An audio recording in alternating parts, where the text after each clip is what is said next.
Bisnis tidak hanya ilmu itu penting, marketing itu penting, tapi yang terpenting adalah kita berdoa dengan Allah, karena Allah yang memberikan ridho, yang memberikan jalan kepada kita. Manfaat dari bisnis ini nggak cuma hanya kita doang yang manfaat, tapi kita juga harus memberikan manfaat kepada orang-orang sekitar.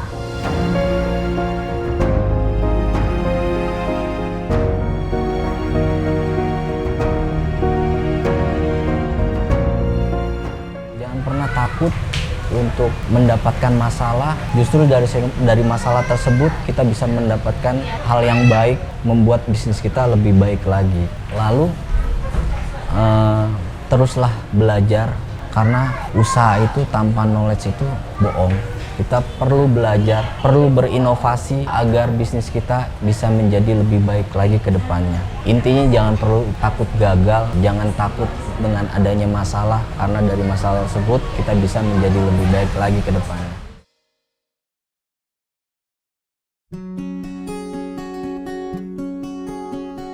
Assalamualaikum warahmatullahi wabarakatuh. Nama saya Budiawan, saya tinggal di daerah Cengkareng, Jakarta Barat. Saya adalah founder dari Nasi Tutuk Oncom Clan's Kitchen. Dari masa kecil saya emang dibilangnya itu sulit, ya pasti sulit, penuh perjuangan. Saya itu hampir putus sekolah karena orang tua saya sudah pensiun dini karena sakit-sakitan, dan saya berjualan koran dengan abang saya, dan alhamdulillah dengan perjuangan tersebut secara mandiri saya bisa membayar untuk biaya sekolah, untuk membantu keuangan keluarga sampai saya lulus SMA. Kalau untuk setelah lulus SMA, karena saya cita-citanya yang paling ada di benak saya itu adalah saya ingin sekali mengangkat derajat keluarga saya, lalu saya berjuang untuk mencari beasiswa agar saya bisa kuliah. Lalu saya ikut ujian untuk perguruan tinggi. Mungkin Allah memberikan jalan yang berbeda.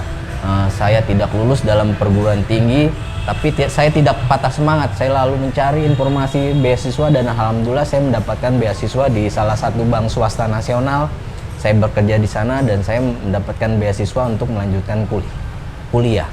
Dan alhamdulillah saya bisa melanjutkan kuliah dan saya bisa lulus kuliah dengan alhamdulillah mendapatkan juga jodoh di sana, di satu kerjaan di bank swasta tersebut. Dan setelah itu akhirnya saya mengalah untuk bekerja di bank lain, dan pada saat di bank lain tersebut, titik terakhirnya di saat saya sudah mempunyai jabatan, mempunyai penghasilan, dan alhamdulillah datanglah pandemi di tahun 2020, dan saya harus mengikhlaskan itu semua, harus merelakan, harus dibilang sedih-sedih karena udah ada di titik nyaman tersebut, tapi ya itulah jalan Allah, dan harus merelakan semua pekerjaan saya karena bank tersebut yang saya kerja itu udah tidak beroperasi lagi di Indonesia. Jabatan terakhir saya itu sebagai asisten manajer lending corporate, ya salah satu bank asing udah dunia, dia udah termasuk 10 besar banknya. Mungkin di Indonesia nggak terlalu terkenal, tapi mereka salah satu bank terbesar di dunia, 10 besar di dunia.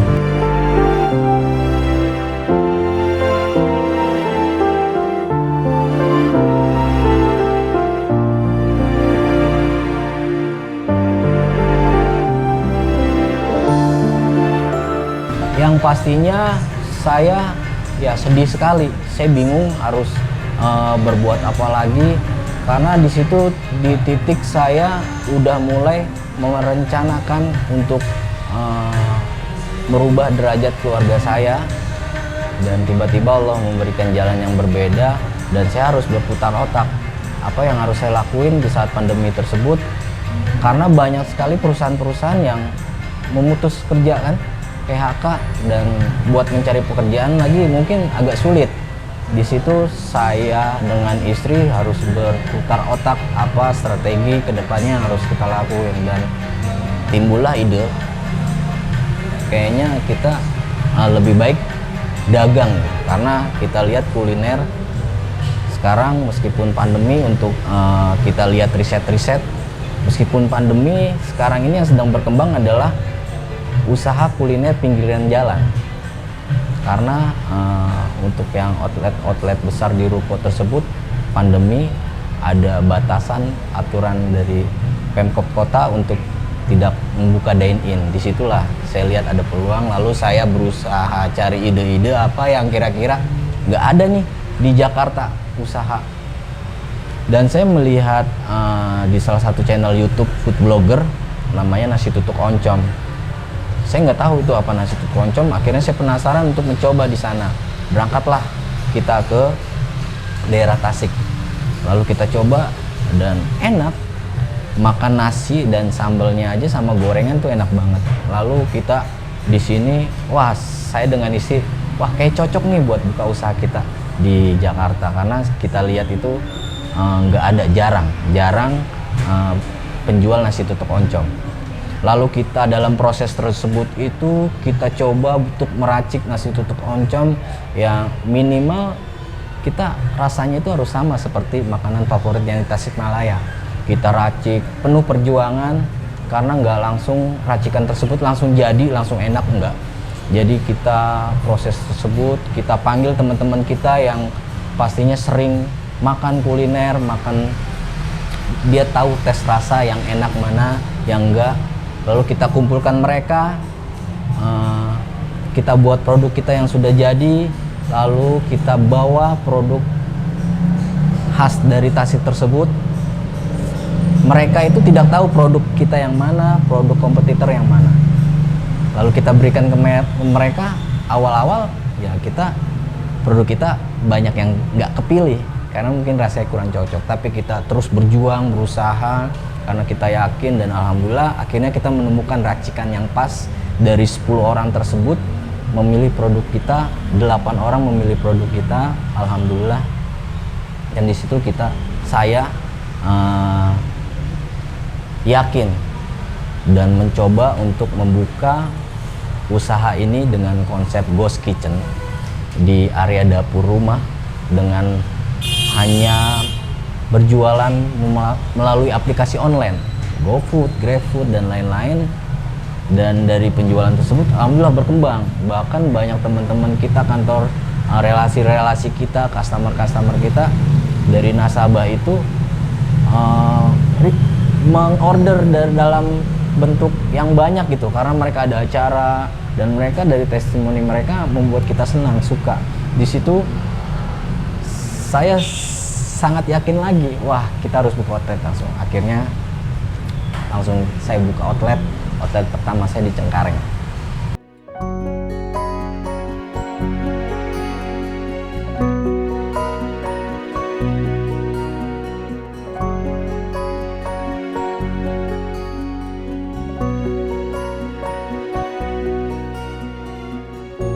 Itu sekitar 6 bulan ya, 6 bulan kita coba, jajal lagi, gagal lagi. Saya juga ngerasa sebelum teman saya nyoba, saya juga nyobain, emang jauh berbeda. Tapi saya terus bersemangat, coba lagi, jajal lagi, dan alhamdulillah dengan kita nggak putus asa, karena kita yakin ini ada peluang. Kita terus bersama istri, akhirnya alhamdulillah menemukan racikan yang pas dan bisa diterima oleh kita. Dari 10 orang tersebut memilih kita 8 orang, dan itu udah alhamdulillah banget. Jadi nasi tutuk oncom ini kan adalah salah satu makanan khas daerah dari Tasikmalaya. Dari oncom itu adalah fermentasi, emang agak sedikit berbeda dengan kita. Kalau untuk di Tasikmalaya itu oncomnya adalah ada oncom dari tempe kedelai, tapi karena bahan baku di sini nggak ada, jadi kita gunakan oncom yang khas daerah Jakarta. Jadi fermentasi dari tahu, dari ampas tahu. Jadi kita gunakan oncom yang khas daerah di sini, kita olah, kita bakar, kita campur dengan bumbu racikan kita. Setelah itu udah jadi, kita sebar ke outlet. Jadi setiap ada customer yang memesan nasi tutuk oncom itu, jadi nasi putih kita campur ke tutuk oncom tersebut. Jadi kita buat secara dadakan, jadi biar lebih enak untuk dimakan, lebih hangat. Kalau untuk variannya, selain nasi tutuk oncom, kita ada nasi cikur. Nasi cikur itu adalah bumbu kencur. Lalu ada nasi putih juga, itu adalah salah satu menu utama kita, nasi oncom cikur. Lalu variannya, menu pendampingnya itu ada ayam goreng bakar, lalu ada bebek goreng, bebek bakar. Selain itu ada ikan gurame, udang, tahu tempe, ada sate kulit, ati ampela, dan lalapan, dan sambal hijau dan sambal merah. Itu ada sambal favorit dari customer juga tuh, sambal.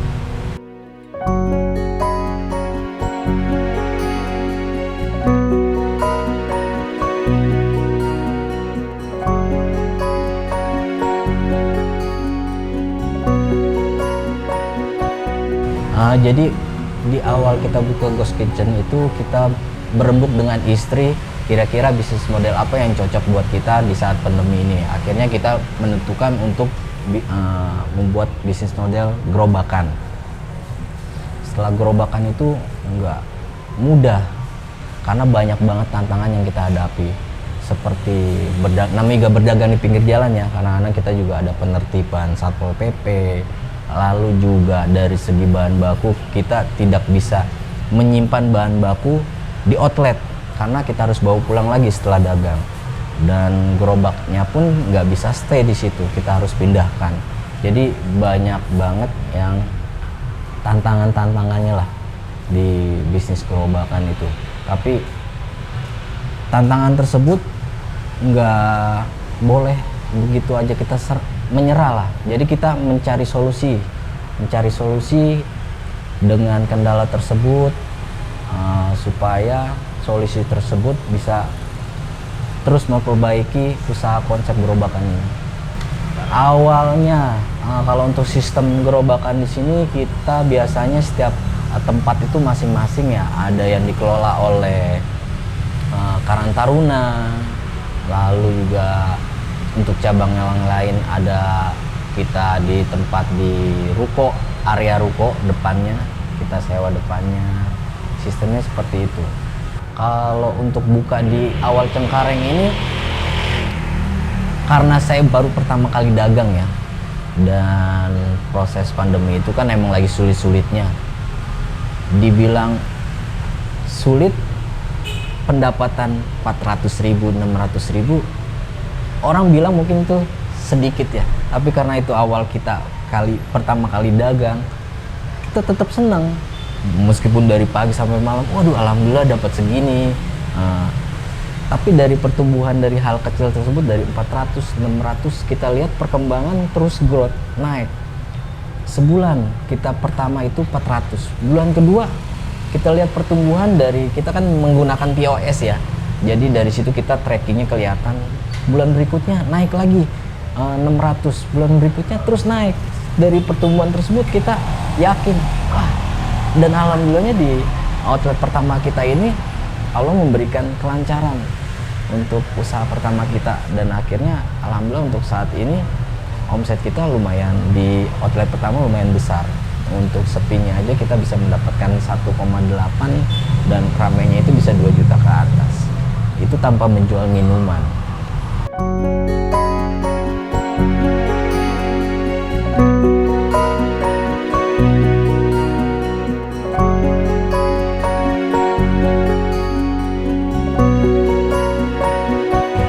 Jadi saking terlenanya kita membuka bisnis ini dengan pertumbuhan yang sangat baik, tapi kita lupa sebenarnya kita ini perlu knowledge, perlu ilmu pengetahuan. Dari situ kita melihat dagangan rame, tapi kok keuntungan nggak ada. Saya sempet di satu titik tersebut ngerasa putus asa. Sebenarnya dibilang putus asa enggak, tapi capek ngejalanin selama 1,5 tahun. Kita lihat keuangan itu kok nggak ada hasilnya. Saya sempat bentrok dengan istri karena istri yang memegang keuangan. Kita sempat ribut, pokoknya berantakan deh. Saya juga sempat marah, Saya juga tadinya mau memutuskan untuk bekerja lagi, padahal dagangan ini rame. Dan di situ saya coba buat meminta sama Allah. Saya sholat tahajud, istighfar, minta petunjuk sama Allah. Kira-kira kedepannya saya harus ngelakuin apa dengan permasalahan ini gitu loh. Dan alhamdulillah Allah memberikan jalan, memberikan petunjuk kepada saya untuk meneruskan usaha ini. Tiba-tiba ada salah satu aplikasi online food yang menghubungi kita untuk mendapatkan beasiswa untuk mengikuti sekolah kuliner. Dan di situ saya merasa, oh mungkin ini petunjuk Allah buat saya untuk belajar dan meneruskan usaha ini. Dan alhamdulillah kita menemukan titik terang permasalahan usaha yang kita jalani. Dari ilmu yang kita dapat, ternyata permasalahan tersebut adalah di HPP. Bahan baku kita yang terlalu tinggi. Jadi biaya tersebut yang memotong keuntungan kita, memotong profit kita. Disitulah kita langsung cepat-cepat eksekusi, kita langsung berubah, mencari supplier yang harganya lebih murah lagi, lalu kita merubah bentuk potongan ayam yang tadinya 4 satu ekor menjadi 8, tapi dengan ukuran kilonya lebih besar. Tapi karena kita mendapatkan supplier yang lebih murah dengan pembelian yang cukup banyak, udah begitu diberikan tempo yang ada jarak tempo dalam pembayaran. Di situ kita merasa diuntungkan nih. Lalu dari situ mulailah sedikit demi sedikit terlihat dari kebocoran tersebut ternyata benar ini adalah kebocoran di HPP. Dan kita di bulan pertama langsung itu terlihat, keuntungan kita langsung terlihat, profitnya langsung terlihat. Dan alhamdulillah dari keuntungan tersebut kita bisa mengembangkan bisnis kita untuk menambah cabang. Lalu dari ilmu tersebut kita bisa menambahkan bisnis model kita, tidak hanya membuka outlet sendiri secara mandiri, tapi kita bisa mengembangkan untuk secara kemitraan. Karena dari ilmu tersebut kita belajar untuk memperbaiki usaha kita menjadi lebih baik lagi. Untuk perbaikan sendiri tidak hanya di HPP tersebut, tidak hanya di bentuk keuangan tersebut, tapi semua dari SOP, segi pelayanan, langsung dari segi produksinya, karena itu semua dirubah kan. Jadi kita rubah. Dari situ kita, karena kita udah mendapatkan profit yang baik, kita langsung ekspansi besar-besaran, membuka cabang. Dan membuka cabang tersebut juga karena membuka cabang kedua itu kadang-kadang nggak sesuai dengan ekspektasi kita. Yang kita pikir tempat tersebut akan ramai seperti cabang pertama kita, ternyata tidak. Pada awal cabang kedua itu kita buka di daerah Teluk Blong. Dan ternyata 1 bulan, 2 bulan yang tadinya omset 400 tersebut mungkin kita kira akan terus naik, growth, naik seperti pertumbuhan di cabang outlet pertama. Ternyata selama 3 bulan itu nggak ada perkembangan, dan akhirnya cabang tersebut kita tutup. Dan kita evaluasi ulang, ternyata apa sih yang harus kita perbaiki untuk cabang selanjutnya. Dan ternyata balik lagi dari pelajaran ilmu tersebut adalah market pasar kita. Kita harus menentukan market kita harus tahu market kita. Dan alhamdulillah dari ilmu tersebut kita pindahkan cabang yang kedua tersebut, kita buka lagi di daerah Tomang dan Kebon Jeruk. Dan alhamdulillah kita menemukan market tersebut yang kita inginkan. Dan alhamdulillah growth-nya juga lumayan lebih baik. Dan kita juga mendapatkan satu kemitraan yang dibuka di daerah Tangerang. Jadi kita udah membuat rencana, planning plan, strategi apa yang akan kita lakukan untuk mempercepat ekspansi ini. Jadi secara distribusi channel juga kita akan terus tambah, tidak hanya membuka outlet secara mandiri dan kemitraan, tapi kita juga mengincar untuk big order. Kita sudah bekerja sama dengan beberapa kementerian juga Pemprov dengan lembaga LKPP. Di situ selain strategi itu juga kita sekarang lagi berkembang dengan seperti reseller, mempromosikan produk kita. Jadi bagi teman-teman atau rekan kerja yang dulu yang ingin mempromosikan produk kita pada saat mereka mempunyai acara, seperti acara entah itu pernikahan atau mungkin acara duka, tahlilan, atau acara arisan, pastinya kan memerlukan makanan-makanan berat. Dengan mempromosikan produk kita untuk digunakan oleh mereka, nantinya kita akan berikan salah satu insentif lah untuk mereka. Oke, tadi kan sempat ikut apa ya, ikut startup dan sebagainya, itu bisa ceritain ya apa aja yang kenapa dapat ide itu, terus akhirnya apa sih dampaknya buat usaha? Iya, karena kita lihat di sini itu pemerintah sedang gencar-gencarnya untuk membantu para UMKM. Pemerintah kita mendukung untuk mengembangkan agar UMKM ini bisa lebih besar. Di situlah saya lihat peluang. Saya lihat adanya peluang. Lalu saya lihat situ ada peluang, lalu saya mencari informasi bantuan untuk UMKM, dan saya lihat ada yang namanya Fustarap Indonesia. Fustarap Indonesia itu adalah untuk para UMKM untuk men-scale up bisnisnya. Nah, di sana kita ditemukan oleh beberapa investor, nggak cuma investor lokal tapi investor asing. Tidak hanya mempertemukan mereka para investor, tapi kita diberikan bekal untuk cara bagaimana untuk ekspansi bisnis kita dengan para investor.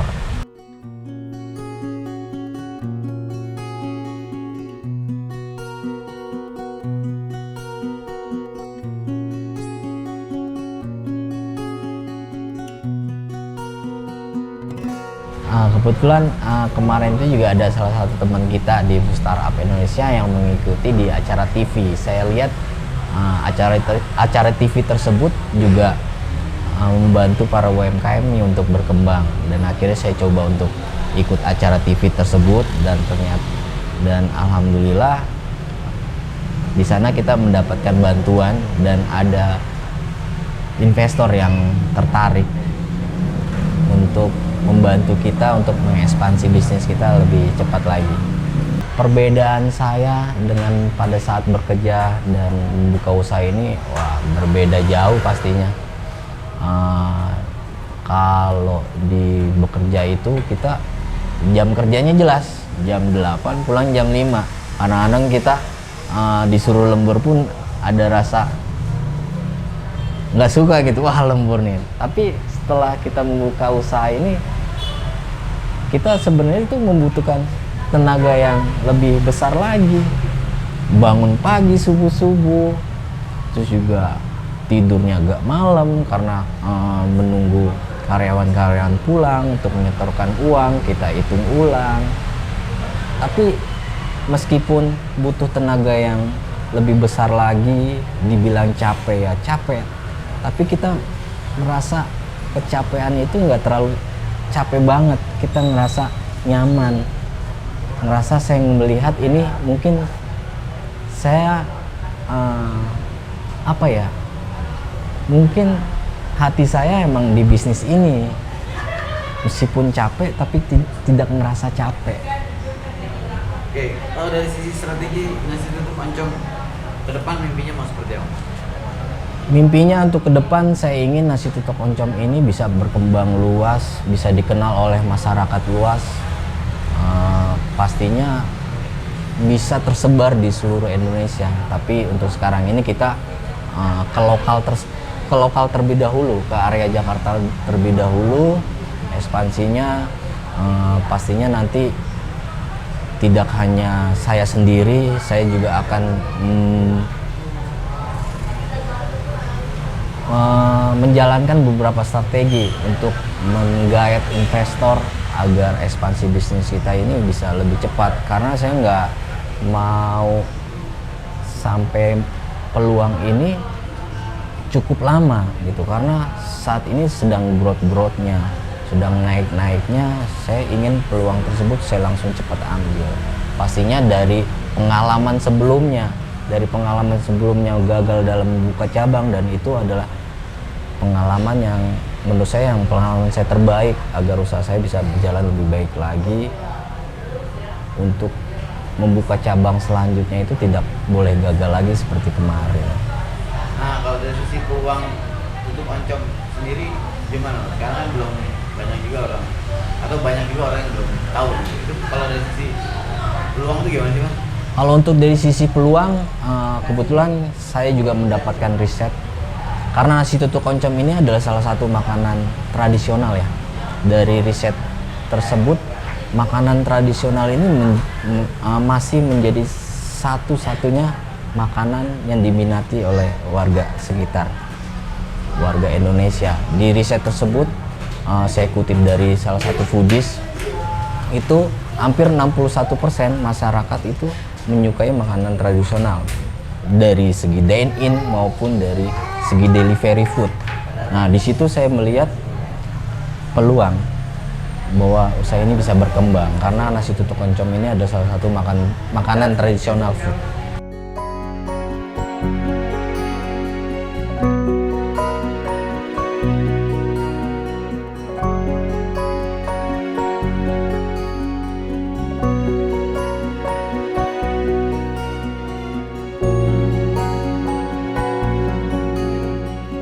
Kalau untuk teman-teman semua, berbisnis itu jangan takut untuk gagal, karena pastinya setiap bisnis itu mempunyai resiko dan tantangan masing-masing. Nikmati aja prosesnya, karena dalam proses perjalanan tersebut kita pasti menemukan namanya tantangan, menemukan namanya masalah. Dari masalah tersebut kita harus terus belajar dari masalah tersebut agar masalah tersebut tidak lagi ke depannya terulang. Jangan pernah takut untuk mendapatkan masalah. Justru dari masalah tersebut kita bisa mendapatkan hal yang baik untuk membuat bisnis kita lebih baik lagi. Lalu teruslah belajar, karena usaha itu tanpa knowledge itu bohong. Kita perlu belajar, perlu berinovasi agar bisnis kita bisa menjadi lebih baik lagi ke depannya. Intinya jangan perlu takut gagal, jangan takut dengan adanya masalah, karena dari masalah tersebut kita bisa menjadi lebih baik lagi ke depannya. Bisnis tidak hanya ilmu itu penting, marketing itu penting, tapi yang terpenting adalah kita berdoa dengan Allah, karena Allah yang memberikan ridho, yang memberikan jalan kepada kita. Yang pertama berbisnis itu ridho istri, ridho keluarga, dan ridho Allah. Kita minta kelancaran dan keberkahan dalam berbisnis, karena bisnis ini tidak hanya mengaitkan kita, tapi dengan Allah. Dan pastinya manfaat dari bisnis ini nggak cuma hanya kita doang yang manfaat, tapi kita juga harus memberikan manfaat kepada orang-orang sekitar.